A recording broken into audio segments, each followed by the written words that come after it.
everyone. Happy Memorial Day weekend for any Perelians who are in the States enjoying a holiday. Hello to all of our friends across the world. If you're tuning in, throw a note in the chat and let us know where you're joining us from, any highlights from your weekend, what's on your mind today. Matt and MD, any highlights from your weekend so far? Oh gosh, we spent Saturday on a boat here in Chicago on Lake Michigan, so that's always a good time. A little chilly, but I mean, it's no complaints. And then just got back from comedy improv class today, so that's a big hobby of mine. So it's been a very good weekend. And I know that's been a really transformational experience for you. Can you share a little bit like what has been so powerful about it? Yeah. It has been very transformational for a couple of reasons. One being it gave me confidence just to show that like I have the ability to do new things, put myself out of my comfort zone, and in the process found out that I actually love doing comedy improv. It's 3 hours, but it flies by every single time. I'm never on my phone. I'm present. I'm listening to people. I'm laughing. I'm being myself. So these are all things that I've always wanted to do, but I didn't know where I could kind of do that. And comedy improv just so happened to be one of those places. I started it strictly for professional reasons. And, you know, here we are 16 weeks later and like halfway through graduating. And I absolutely love it. So that's super cool. MD, have you gotten roped into comedy improv yet? No, I haven't, despite multiple attempts and invites to do it. You know, I definitely like watching it. I'm a big comedy fan, but have not taken part. I've taken part in a lot of new things this year, so I think that's also played a factor into it. Yeah, I've tried it a couple times and like love it, and also find it very, very like heart racing, intimidating. Just because. Yeah, there's something, I'm definitely more of like a director type. Like I like to be behind the scenes making things happen than in the spotlight. And I think there is almost like that impulse for a freeze response when like everyone's looking at you and you like have to say the right thing. So I feel like it's such a good practice to like put yourself in that situation and just keep trying, and ultimately it just becomes easier, I imagine. it gets easier, but it's always challenging, which is why I love it. Like there's never in a quote unquote easy week of improv. There are easier weeks, I would say. But, you know, even today we're learning new things and trying new tactics and playing new games and forcing you to think different ways. So it's challenging, but in a very good way. That's awesome. Well, I see some folks tuning in, so I'm going to go ahead and kick us off. So I met Matt and MD volunteering. We were at an event where we were putting together care packages for unhoused Chicagoans, and we were in this kind of assembly line. And I was to the left of Matt, and I turn over and I see a guy wearing a shirt that said, "Go to therapy," I think is what it said. Right. And it just really stuck with me because that's not something that you usually see. And it sparked a conversation between us. And I learned that you host a podcast. So I'd love for you just both to briefly introduce yourselves and share a little bit about the podcast. You want to go? Go ahead, you start. Yeah, sure. So I go by MD, which are my initials. Mike David is my name. You know, in terms of background, I'm a sales manager in my career. So I work very closely with entry-level professionals that are straight out of college that are starting their careers in sales, which is a really unique position for myself in terms of working with people that are, you know, now a generation before me. They're learning how to sell, but also, you know, be professional, and also what they want in life. And so working closely in that regard. And and I just started to pick up the podcast. You know, I think who I call Covey, Matt, you know, what he'll get into is what inspired him to want to share his story and his reasons for wanting to get on the podcast. For me, coming from a group of friends that maybe aren't as vulnerable with our conversations, very surface level, long-standing relationships and friendships for now 10 years. The introverted self, for me, I've always had so many deep thoughts, a lot inside my own head that I never felt comfortable sharing with our friend group. And I think having lived with Matt now for a few years, when he'll talk about it, when he kind of had his breakthrough and his, moment of vulnerability, it really gave me a person to go to and start to really share my own thoughts and be more vulnerable myself. And I thought, over time, what we felt was our conversations are probably or could be positively impactful for other people to listen who maybe were like me, where they have these thoughts, but oftentimes will keep it to themselves because their social circle does not provide them the type of environment that maybe is supportive, or not that they're unsupportive, but maybe just isn't the right environment to be that true, authentic self. I love that. Thanks. Very well said, MD. Yeah, I'm Matt, obviously. Born and raised here in Chicago, outside of Chicago, and went to school with MD. We roomed together, so a very good friend of mine. A little background on myself. I've basically been in corporate banking since I graduated school in 2017.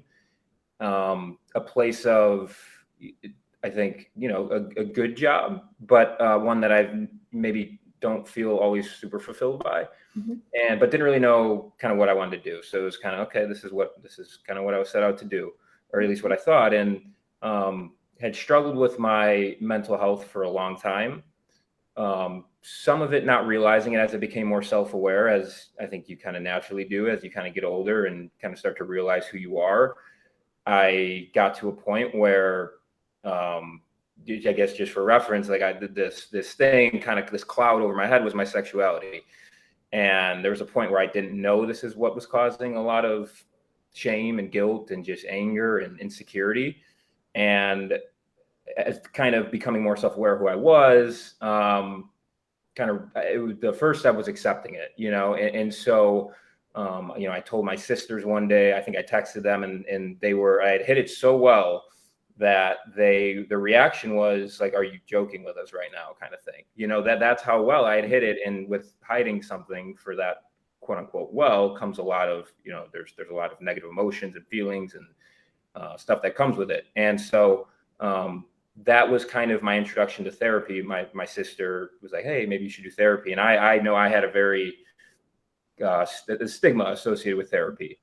And I was like, "Oh, but what's the worst that can happen? Like, I am not in a good place. I've tried, telling myself that I'm straight, and nothing had quote unquote worked." So I went to therapy. It was very hard. Broke myself down to kind of build myself back up as what I felt as a more complete person. And with that came a lot of self-acceptance, and eventually a quote unquote breakthrough, which I think we talked about a little bit, Leah, at volunteering at Street Samaritans. But in doing that, and so with that being said, I'm in a much better place mentally than I was. But in doing that, I really started to see a lot of myself in other people in terms of their struggles, maybe for a different reason, but just a lot of the same types. They were doing some of the same things. They were acting the same ways that I was. And now kind of getting to the other side, if you will. And of course, it's an everyday, we're always working on ourselves, but in getting to that side, I wanted to help other people. But what I realized is that I was trying to say, "Hey, go to therapy." Like it was so good for me. Like it changed my life. That kind of turned people off. Like people were almost like, they got defensive. And I was like, why are people getting defensive? And I think back to 2 years ago, if someone would have told me to go to therapy, I probably would have had the same reaction. So what I still wanted to help people. Didn't really know how I could do it. And like MD alluded to, we were having like real conversations in the kitchen. I'm like, why don't we kind of put this out there? Like, why don't we share our message? And I figured that was also a way to inspire others, is just by talking about our experiences, being open, being honest. And I think it's worked fairly well so far. That's a little bit of background. So it's been a really interesting ride, but I'm super grateful for where we're at right now, because I really do feel like I've kind of found my purpose in life of helping others. That's just, yeah, go ahead, MD. Just like some extra background on the podcast itself. Like, it's all things wellness, I would say. It's a really, big emphasis on mental health and therapy. And we've had awesome conversations with just different people of different walks of life and where they've been at. And I think what's really cool about the show of itself, what we talk about is based on our own personal experiences and a lot of what we see of our old selves in other people. And that's essentially what we're trying to help, are people who, we've seen ourselves in those times and those stages that we felt that we could help people progress into these breakthroughs, or just, these self-improvements in life. Yeah. And I've listened to a bunch of episodes, and I told this to Matt, I was just really blown away just because of your age. I think you're both in your late 20s now. Blown away because it was like your first and second and third episodes of the podcast. So big kudos to both of you. Thank you. Thank you. I wanted to start our conversation back in college, because one of the things that struck me is you both were very, very different people back then. And I'm curious, how would each of you guys describe yourself during college? I'll start. I think we were pretty similar. I mean, we were in the same. We joined a fraternity. We were both sophomores in a class with mostly freshmen, so we were older. And do you guys swear on here? You can be as I mean, like, for all intensive purposes, like I was a dick in college is how I would describe myself. I was a jock, like the typical, like, you paint the most picture perfect frat boy. That was me. And I played into it like very, very well, if you will. And I was just very insecure, and I didn't realize it at the time. It was kind of why I was acting the way I was, but I just didn't know how to connect with people. And so I would, like, even like if you talk to like MD, will probably tell you, like, when I was good friends with people, like, they wouldn't even know it, because like I was just a dick, like everything. I was an asshole, but I would do it in a way of like, oh, I'm just kidding though, because you're my friend, That's how I would describe myself. I was very alpha, if you will, going out a lot, partying. Now, I was a kind person. I think I've had that value instilled in me, from my parents at a very young age. But being very unhappy with myself, it was hard to be nice all the time, because when you're not happy with yourself, it's very hard to always be kind. It's very exhausting. Yeah, I would. Oh, go ahead. Go ahead. I'm curious to hear you, MD. Sure. I think best to describe me in college is to give a little background of maybe leading up to college, my childhood, my experiences throughout school, my social circles. When middle school happened, I lost a lot of friends. They picked up skating and I didn't pick it up, right? And so there was, long story short, throughout my time in earlier school, it was a lot of just losing social circles, not feeling a sense of belonging necessarily, always trying to fit in, but never having a group that I had like a sustainable amount of time. I think when I got to college and joined a fraternity, it's like structured belonging. You automatically belong. But then even within that, what ends up happening is creates this environment of 30 men all together. And it ends up being very competitive. There starts to become this like status class, if you will, and there's like top tier, middle tier, low tier, and there's no labels here explicitly, but you get a feeling for who's in that top tier. And what ends up happening, and what I ended up finding out about myself, is that I was really trying to just please others. I was trying to climb up these ranks. I was very much being pulled in all different directions and not staying very true to myself. And I think as I've gotten older, that's maybe what's progressed. But my time in college was a people pleaser, really putting everybody else before myself. At times even making compromises to my own health to maybe generate laughter, etc. So just not in much control of my own life, I think, at that time. Yeah, and you had spoken about this unspoken competition within the frat based on how much you drink and how much you go out and how many people you sleep with, and that it was often rated again, unspokenly on a daily basis. So it wasn't like what you did last weekend. It was like you constantly had to be in this cycle of proving. And I'm curious your path or your journey to move away from that unhealthy competition. How were you able to move away from that and move to the place that you're in now where you're not wrapped up in that? Yeah, I think that's where a good friend like Matt comes in, because there's 2 points in time. There's a point in time where you realize that's happening, but then there's a point in time, like you're saying, where you actually take action and move away, or like take that control, that self-control. And I would say there was about 2 years in my life, maybe 2020 to 2021, or maybe 2019 to 2021-ish, where I was realizing this is not what is making me happy. This is not sustainable. This is not healthy. This is not what I want to do in my life. But I don't feel like I feel alone, a one-man army in this, right? And I think it just takes one friend who says, here's what I'm going through, and here's how I need to change and how I need to take my next steps in life. And I think that gave me a lot of crutch to lean on and say, okay, I now feel more confident to be able to own my own life. I don't have nearly as much of a cloud over my head as maybe Matt had to work through, but in seeing him do that and knowing that I was there to support him and knowing that he would be there to help support me, I was able to make a decision that, I was able to make changes in my life where I didn't even feel the need to explain them to other people. And it's just made a world of a difference for myself. And I would say that would be the how is, it takes work, but it doesn't hurt to have a little bit of support and true friendship. That's awesome.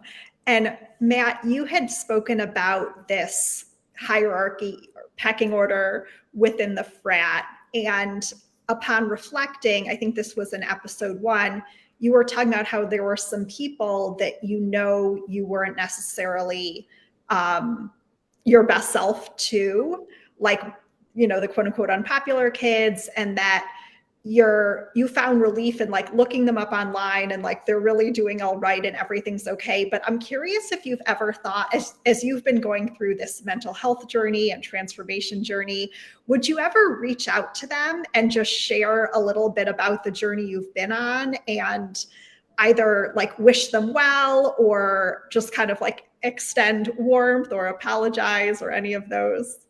Yeah, no, that's a great question. There's been a scenario somewhat recently, actually, with someone that I actually wasn't referring to what you're talking about, but there was someone who was actually in high school, and again, like me and my friend group were bullies to an extent. Now, I wouldn't say I was the biggest of the bullies, but I was in that group, and I wanted to fit into that group.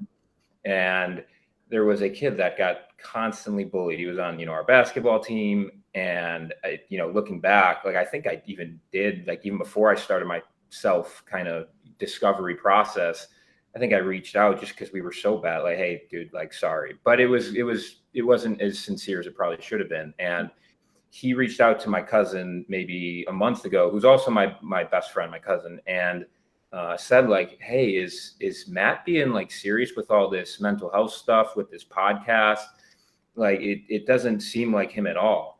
And so at that point, my cousin was like, don't say anything. But at that point, I felt the need. I reached out to him and I just said, hey, look, man, I'm extremely apologetic for how myself and my friends at the time treated you.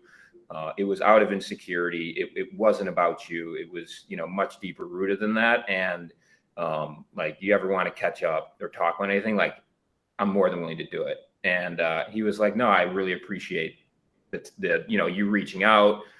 It's cool to see what you're doing. So that was, that has happened. And it's definitely, I've thought about it because most people, they didn't believe when I came out, for example. Mm-hmm. A lot of people was like, I had no idea. And a lot of people, I would say it was like, this was really, I kind of needed to see this because you were always viewed as like a jock. And I always thought you were doing super well. And like, you were the athlete and the popular kid. And so seeing you as someone like that open up, like, forget the fact that it's about, coming out about your sexuality, just the fact that you were being vulnerable and opening up and talking about your feelings and how you felt and how you struggled, like, that inspired me that I felt like I could do the same. So that's been really, really rewarding. Like I've had 6 people probably now reach out for my therapist's information, close friends to people that I haven't talked to in 10 years. So it's been a really rewarding journey. That's so cool. I don't think I mentioned this, Matt, but one of the people in my life who's most dear to me, he's a former trainer of mine, who during the pandemic, he came out, and he was from a very small conservative town in Texas. It was very hard for him to tell his dad. And he was doing these, it was essentially like a leadership development course, but it had a big mental health, spirituality component to it. And I think that was what helped him get in touch with the fact that he was, because I don't think he was even aware of it, and then be able to share it with people. And it just like unleashed, it was like he was operating at 5%, even though he was like a very high performing person, and him being able to like be authentic and share that with the world. It's just like unleashed all these other parts of his personality that are like just so incredible. So I so commend you for everything you're working on and where you've been and where you're headed. No, thank you very much. And I would just say quickly, like I'm very, very lucky to have a great support system. You know, the person sitting next to me, my family, close friends. I mean, the overwhelming support that I got, and stuff that really I needed to hear, like stuff that I would have never thought in a million years I'd hear. Like, I'm proud of you. I respect you more. Like, those are things which, like, to hear that about your biggest insecurity, something that I thought about every single night before I went to bed and tried to change about myself and shame myself and why am I this way, to hear those words from people that I really, really cared about and like cared about their opinion. I mean, it gave me all the confidence in the world to come out on the show. Like, that wasn't something I planned on doing when we started the show. Like, that was not in the works. That's not why we started the show. It's just something where I felt like I want to do this for me selfishly, to get this off my chest and move forward with my life. And to your point on the trainer, like, yeah, it's unleashed so much mental and physical energy that had been spent shaming myself, that I can now spend doing stuff like this. Yeah. And there were also, I think there were like parts of his personality that are his greatest gifts that I think he had turned off and shut off because it wasn't like appropriate, you know, as a quote unquote guy or male to share them. And they're some of the most like beautiful, special parts of his personality. It's, I resonate with anyone that's, you know, going through anything really, but it's specifically that, because I also have heard from people that, you know, haven't gotten the support that like I got when they, you know, decided to come out. And I mean, I can't imagine how I would deal with it, you know, if you finally get the courage to do something and to get shut down or told that, like, well, you shouldn't be this way. I mean, I can't imagine what it, so I feel for people. Yeah. Okay. There's a quote that I wanted to share. So Esther Perel had an event called Masculinity Paradox, and it was all about modern masculinity. And there's a quote I want to share and just get your reaction to. So she writes, "In many ways, it's hard to know what it means to be a man these days. Never has there been more of an imperative to know what makes a man and less of a clear picture of how to become one. Under patriarchy, you can be connected or powerful, but you can't be both. We idolize male vulnerability in theory and then denigrate it in reality. Boys are taught at a young age what emotions are acceptable, meaning masculine, and which show weakness or are associated with femininity. The code of masculinity, which is stoicism, strength, power, and aggression, not just men internalize it, women do too. Under this code, men are allowed 2 feelings only: anger and lust. Feminine qualities are what get little boys and teenage boys and men beaten up, physically and emotionally, and men are acutely aware of this. Men are taught to hide, stuff down, and bury their vulnerable emotions. You'll never hear someone say, be a woman or woman up. Femininity doesn't need to be earned. masculinity must be proven and can instantly be stripped away. Well, that's a lot to take in. Although I will say I was head nodding quite a bit. You want to take a first stab at that one? Yeah, I got it. I mean, there's a lot there to unpack. I mean, that's a quote. There's a lot there. I mean, one of the things that jumped out is the traits as to which maybe define masculinity in terms of like strength or aggression or stoicism. I forget. But I think there's a great deal to be said about the type of strength it may take to understand your emotions and process them and express them correctly or more in a healthier manner. Aggression, I think, sure. I don't know if I necessarily agree with the word so much as I think when you think about a man's role traditionally has been in some ways to protect or to protect, right? And so I think being able to protect physically is perhaps important, but being able to control your aggression, being able to control that side of you as a man, I think takes even more strength and is equally as if not more important than to be able to impose aggression in some ways. So I think that is the part where it shouldn't be strength and aggression without control or without awareness. And I think that to me is maybe the crossroads of masculinity right now is how do I understand my strengths? How do I understand those parts of masculinity so that I understand the proper ways to maybe channel them? Those are just some of the thoughts I think that pop to my mind, but that's a quote worth maybe rereading, a few times over, not necessarily on the show, but there's a lot there that. Yeah. I mean, I resonate with a lot of it. I would just speak from my personal experience. I was most definitely taught not to really show emotions. I mean, from a very early on, and I was an emotional kid.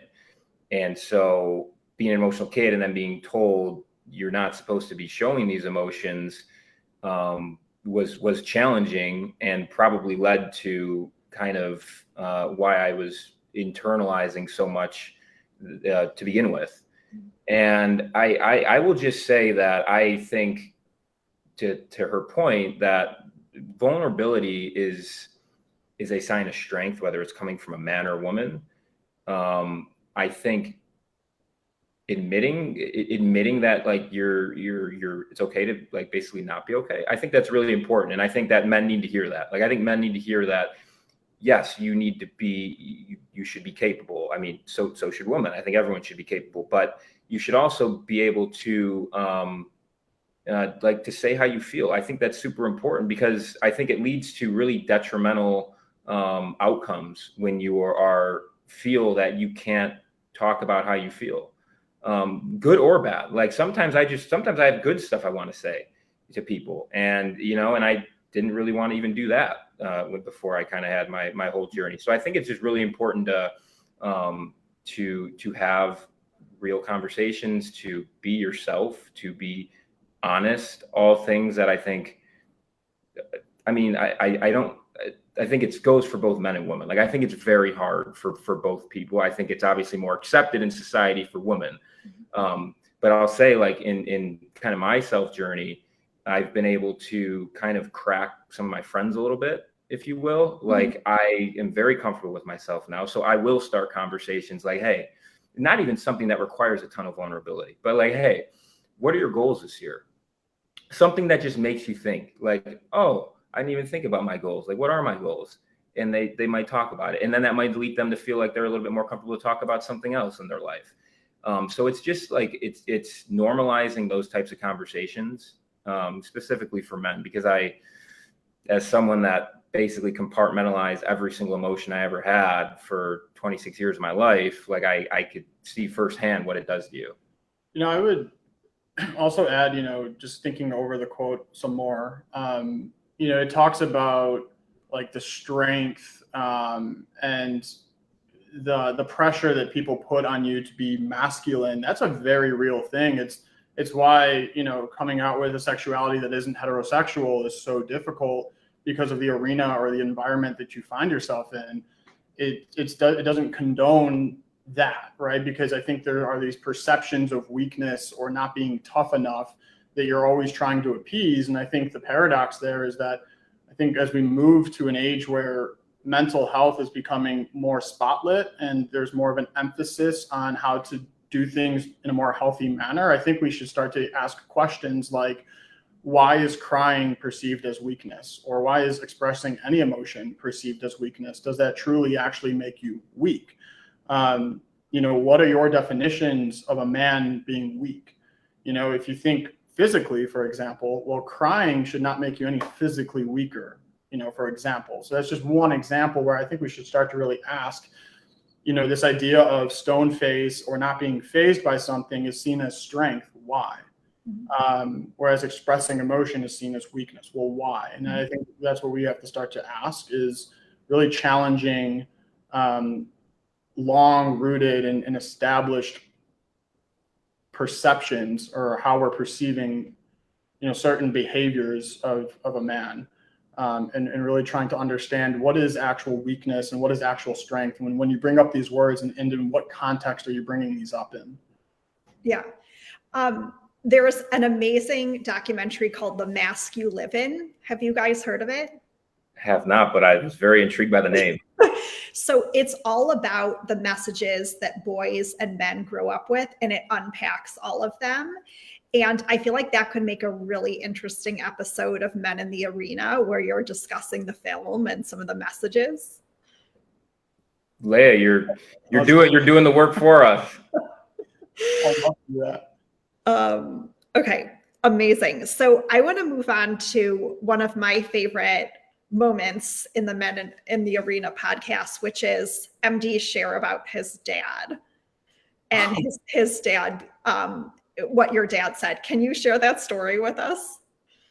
Yeah, absolutely. I will try not to. No, I shouldn't even try not to get emotional, but no, I won't. You know, my dad.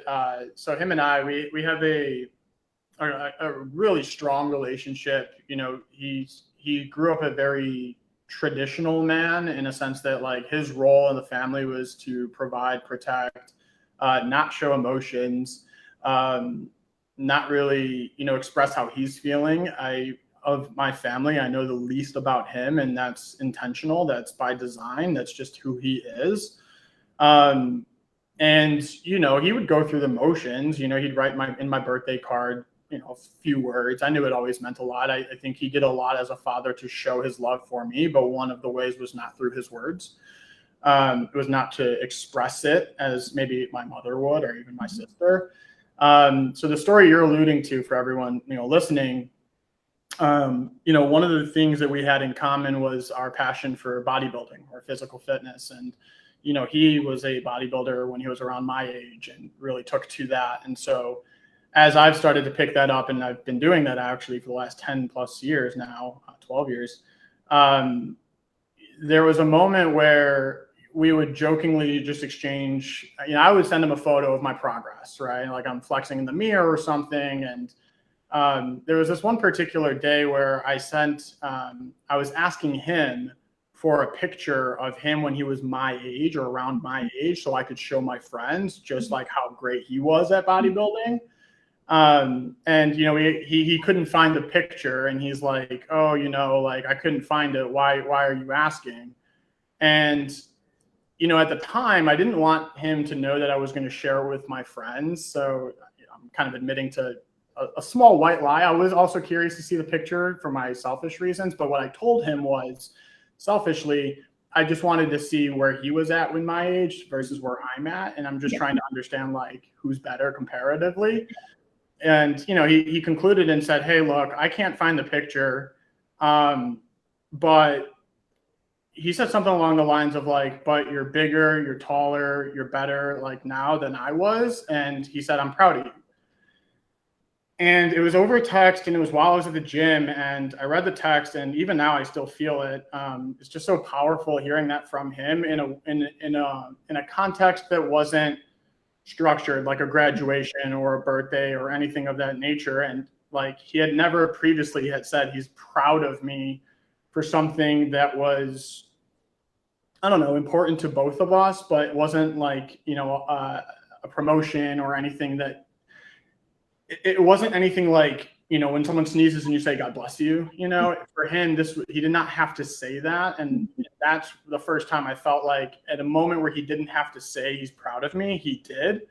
So there was a lot there. Like, he really expressed, how he felt towards my progress. And in some ways, he's made a lot of sacrifices to his own physical health to raise his family. And I felt that,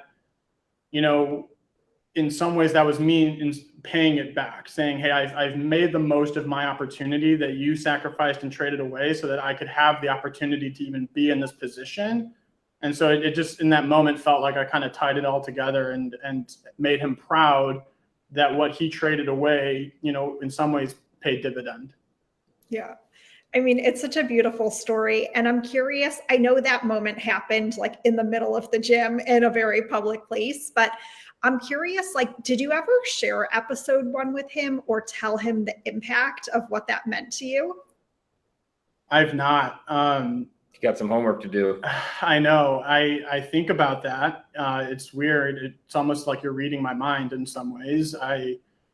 Because our relationship isn't one that we express ourselves, I'm so uneasy or unsure of how he would feel about the fact that his son got emotional on a camera in front of an audience, but also just revealing a story about him. Like, I just don't know how he would take it. I'm not opposed to doing it. I just haven't mustered up the initiative, if you will. I definitely should. I would be curious to see how he would react. Good job, Leah. Yeah, you really exposed me on that one. Father's Day is coming up, so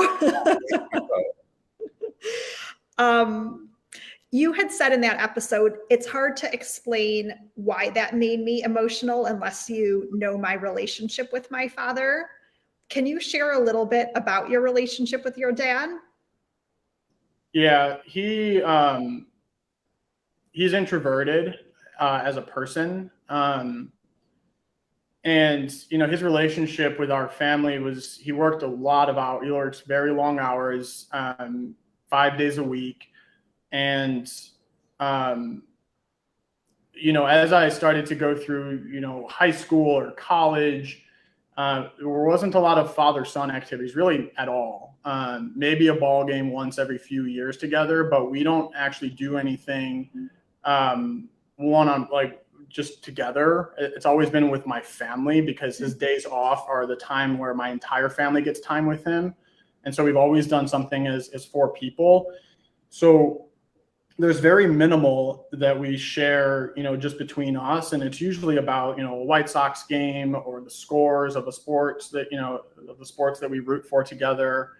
But it's minimal conversation, actual conversation of substance where I'm learning about him or he's learning about me. And I think a lot of it stems from how he was raised. Not really having that kind of relationship with his father. Again, it's a very traditional upbringing where you don't express yourself as a man in the household. You don't show feelings. You pent everything up. And so, yeah, our relationship isn't as brotherly, if you will. It was very, when he did speak, he did provide good mentorship. He did teach me a lot. But yeah, we never really took to, deeper level conversations. And I think for relationships to really grow and thrive or take another next level or step further, you have to get a little bit deeper in that relationship. And so in some ways it's surface level, although it's father-son. Yeah, this is just a guess, but my sense is it was vulnerable and hard for him to take that step with you and to say that outside of the graduation or the birthday or, whatever, the promotion. And there's a quote I love. It goes something like, don't be a thermometer reflecting the temperature in the room, be the thermostat and set the temperature. And I'm wondering if this moment is an invitation for you to like set a new temperature in your relationship with your dad. Yeah, and that's where I really need to take more initiative. I'm actually wearing a wristband that says excuses don't get it done. Taking action does. So I won't make excuses for that, but I do think you're right that I have an opportunity here to really set a warmer temperature in our relationship with him. And I think it will push him very far out of his comfort zone. He will not be used to that at all. And I think it will require effort from him. But I think step one is I need to find some alone time with him. And, I think that would be a next step for sure. I love that. Okay, Matt, you shared a really powerful story about being in I think it was like a club with a couple other women. And you were having a very like open, vulnerable conversation. And the woman said something to you. Can you share that conversation? Yes, I can. I know exactly what you're talking about. And this was like right during my quote unquote breakthrough, if you will. Mm-hmm. So, and when I refer to my breakthrough, I mean, I had come out to a few people, close friends and family, but I also then came out on the show. Mm-hmm. And that really propelled me to where I felt like I had a much clearer vision and clarity in my life and direction of where I wanted to take my life, all that sorts of stuff. So right as that's happening, in Florida with a couple friends, and we're out, and I think the confidence was already growing by the fact that I was able, I felt very comfortable going up to these three girls, which is always, uneasy. The girls are never going to come up to the guys for the most part. Mm-hmm. So I did, and they came up and they started talking to us, and I started talking to one in particular.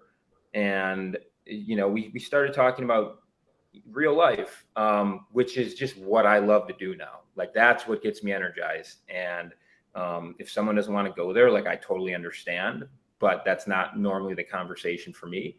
And she met my vulnerability. So with some of her own, and we're just talking, and I hadn't even, come out, because that's not really what I lead with. And it definitely wasn't what I was leading with at the time. But she said, are you bisexual? And I was like my mind was blown. Okay. Because, I had just accepted this myself. And I was like, how did you know that? Like, yes, one, yes, but how did you know that? Like, and she was like, I just don't see or talk to many straight men that are like so comfortable with themselves and comfortable being open about what they've been working through. Like, I was telling her about my mental health struggles and why I'm passionate about therapy, and there just so happened to be a connection there with her. And so then we got into talking about more and more stuff, and it was really powerful for a couple of reasons. One, because I think from what I gathered, she respected and liked me more after she knew that about me, which was very unfamiliar territory, as someone that was probably the first person that like kind of knew outside of, someone that I had directly told. Mm-hmm. And she had made some very nice comments of like, I feel honored, you're charismatic, all these things that I'd never been called in my life. All after the fact that I had told her who I was, which to me for a long time was a place where I thought I would lose a ton of people, not actually gain stuff from. Mm-hmm. So it was powerful for that reason. And then also because it just showed me the importance and like why I'm so driven to do the podcast. Because like the fact that she has that, it's not even a stigma, it's just the truth. Like, she's right. Most men, I mean, gay or bi or straight, whatever, I think probably the bisexual community and the gay community is probably a little bit more comfortable, but still, like, all men are very uncomfortable being open and honest. And I think it's super important to do that for themselves. Like, I think to Emily's point, that's how you build real relationships with people. That's how you build genuine connections, when people like you for who you are. And so it was just a really good feeling. And it really showed me the power of like, that whole thing they say, law of attraction. Like, I really didn't know what that was. Mm-hmm. But as I've come into who I am and been comfortable with who I am, like I've started to attract the people that I've forever wanted in my life, which are people that are honest and kind and charismatic and all these things that I would have never gotten from, because I wasn't any of those myself. Yeah. And so I was attracting the similar types of people, when I was insecure, I was attracting those types of people. Yeah. At first, when I heard the story, I had initially a negative reaction. Like, I didn't like that there was this almost insinuation that if someone is like deep and vulnerable and shares about themselves, then, they have to be bisexual or gay. But I don't know, there was something about the fact that you had just come out and like the universe sent this person to you to like affirm you. And after like reflecting, another way of interpreting it is she's like, this guy is so like present and authentic, and like it's almost like too good to be true. It's kind of like the other lens that you could interpret her comment.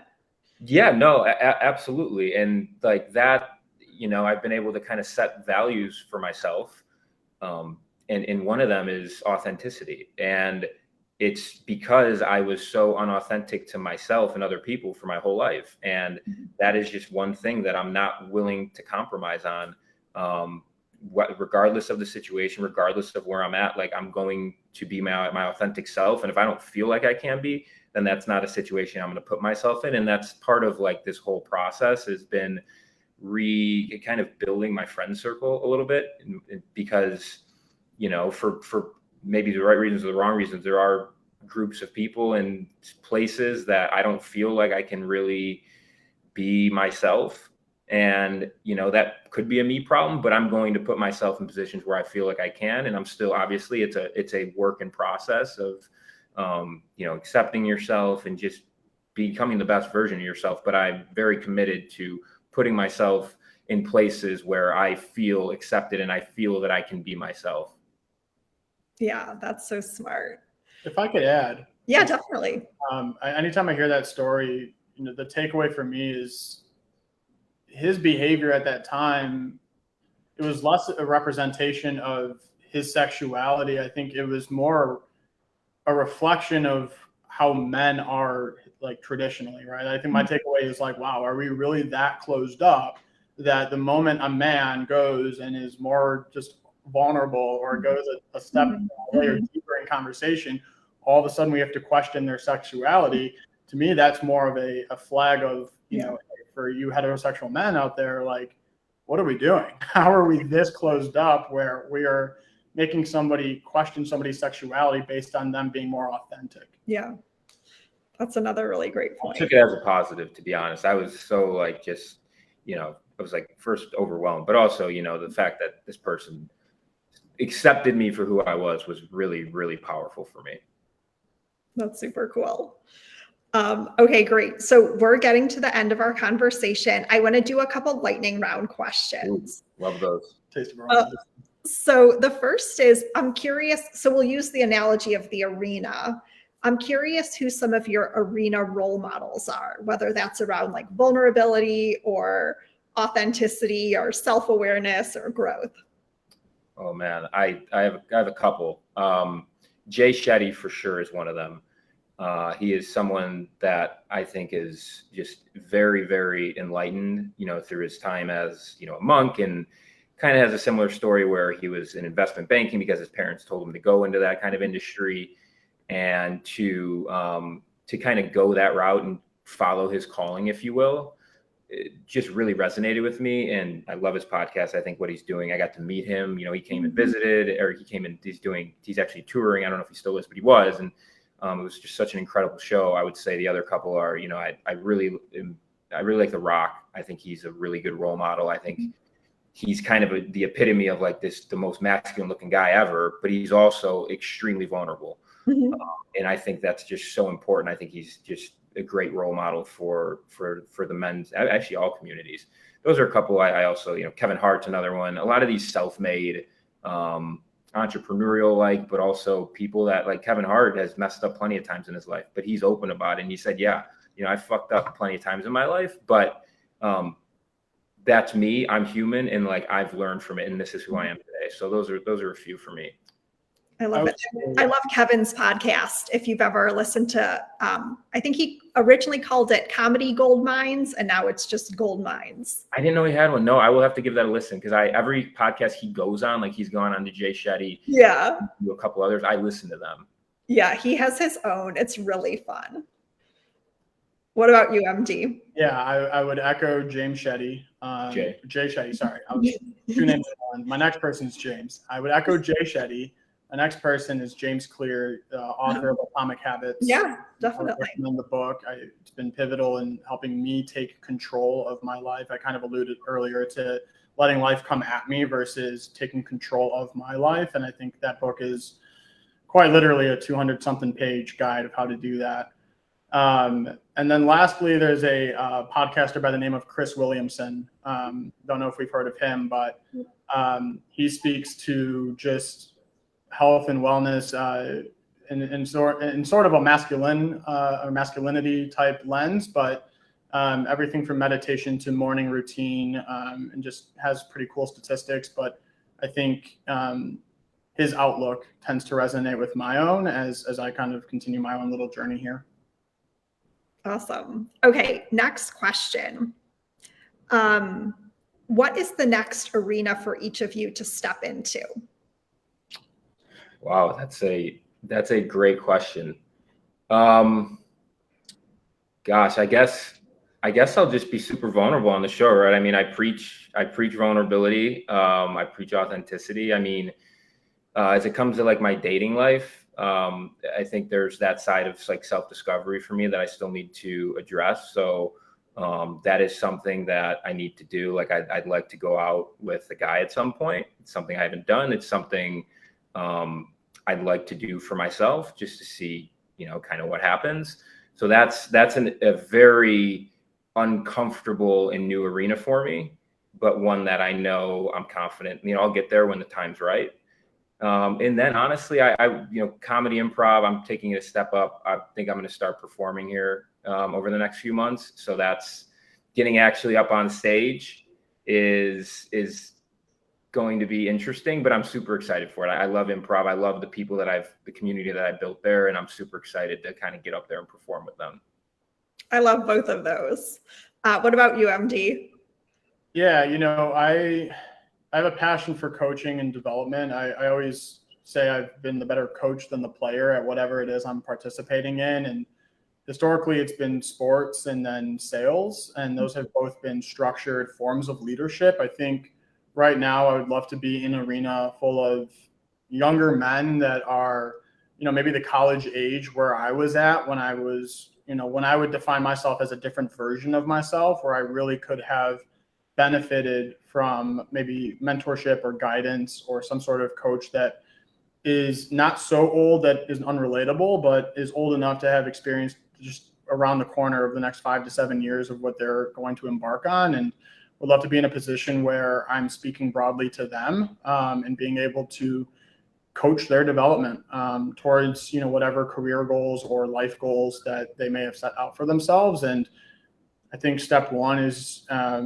helping them come through some of the same realizations that I think have really served as a springboard to help propel us into the direction that we feel that we're going, which we feel is a positive direction. That's super awesome. I'll say one more really quick, because it'll resonate with you a little bit. But I also, Shiloh Capone through Street Samaritans. Yeah. That whole program really resonated with me, what they're doing, their mission. I think it really opened my eyes to kind of some of the biases that I know I had, and I think a lot of the population still has around the unhoused. And so one, I've been able to kind of build a friendship with Shiloh, but also she asked me to join their board, their associate board. So I'm super excited to kind of get my, have a say in kind of what they're looking to do and different ways to promote the mission and get the word out. So that's something else I'm really looking forward to. That's so awesome. Congrats, Matt. Thank you. That's really, really great. Okay. Final question. What is a quality that you admire in the other? Wow. That's a great question. You want to? I'll start. I know my answer. I think MD has a very, very strong work ethic. And seeing his ability to coach his team was on full display, especially during COVID, that I got to really see it.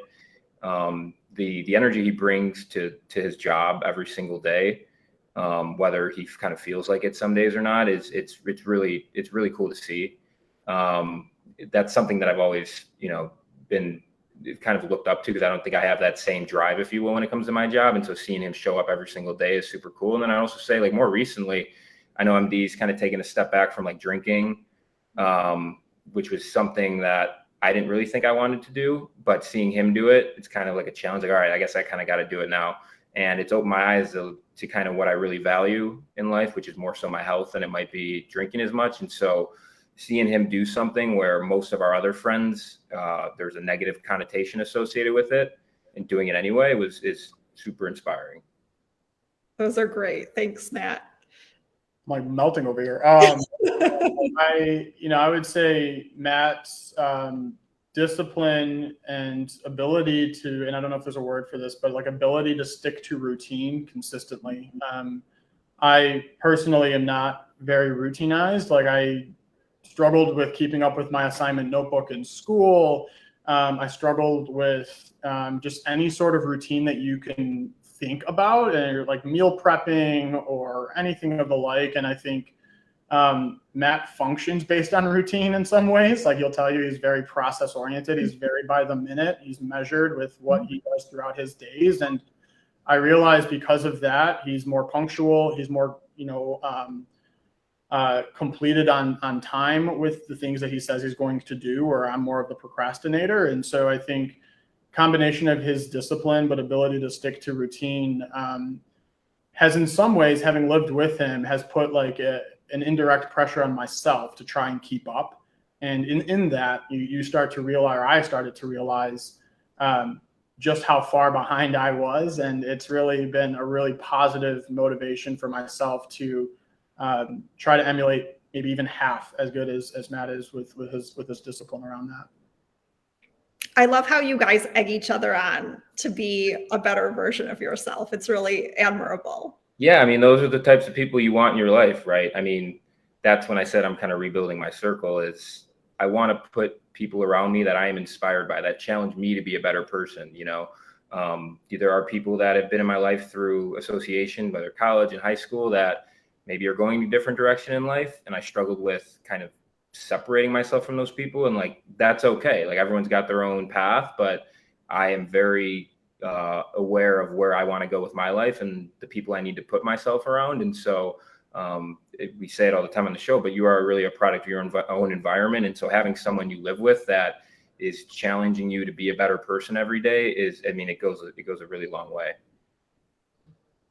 I love that. Well, I wanted to end the episode inspired by MD's dad. I think it is so powerful and underutilized to share with someone that is close with us, or even someone who's more peripheral. Like, I'm proud of you. I see the work that you're investing. Keep it up. And so I wanted to challenge everyone who's tuning in to do that with someone in their life, and then share in the comments how it goes and let us know. That's awesome. I second that. I will do that myself, but I also second that, because when someone tells you they're proud of you and you can tell it's genuine, I mean, it will put a smile on your face. Awesome. Well, thank you so much. Let us know where we can find you. Yeah. So we have an Instagram page. It's at the Men in the Arena, and then 2 underscores. In there is also the link to Spotify. So our podcasts are out on Spotify. And we will be having your very own Leah on the show. So you all should definitely tune in for that. Give us a follow on Instagram. Give us, 5 stars if you like the show. Ultimately, our goal is to reach as many people as possible and to have as broad of an audience, so that we're ultimately hoping to, inspiring people to change. One thing that you say might resonate with someone, and that's what we're really looking to do. And so thank you so much, Leah, for having us on. This is super fun. When you said it was wrapping to an end, I'm like, oh, dang, that was so much fun. So thanks for having us. Thanks so much. Keep doing what you're doing. This is really cool. Thanks so much, Matt. Thanks, MD. Thanks for sharing and your stories and your vulnerability. Yeah, no, thank you. Thanks for letting my dad be a catalyst for follow-up action items here, and a really inspiring story. It's really inspired me to now go back to him and not let this one sit, but to continue to build on this and let it be some momentum. That's awesome. Okay, have a great rest of your holiday weekend. Thank you, Leah. Thanks so much. Thanks everyone that listened. Thank you. Bye, guys. Bye-bye. Bye, everyone. Bye.